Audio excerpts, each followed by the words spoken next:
questions de sécurité qui généralement s'expriment après la bataille, après la guerre. Généralement, on reçoit beaucoup de conseils après.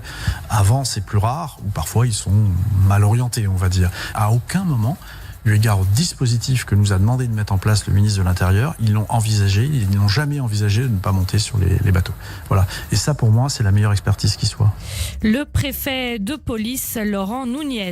La DJ Barbara Butch, victime de cyberharcèlement depuis la cérémonie d'ouverture des Jeux Olympiques, porte plainte. C'est elle qui était au centre de la parodie de la scène, condamnée par plusieurs commentateurs d'extrême droite et aussi par l'épiscopat qui a déploré des moqueries du christianisme. Barbara Butch a donc reçu des menaces de torture, de viol et de mort. Elle est aussi victime d'insultes grossophobes, homophobes et antisémites. Barbara Butch l'a fait savoir via son compte Instagram en y publiant le communiqué de son avocat.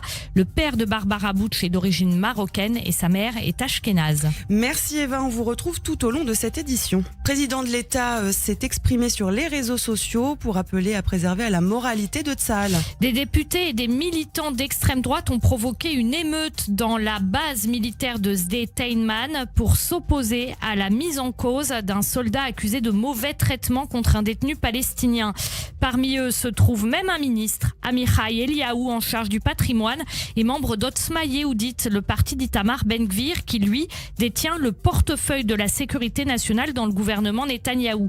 La police israélienne est intervenue. Le chef d'état-major Herzi Halevi rappelle que Tsahal sur le terrain et préserve les valeurs de l'armée israélienne.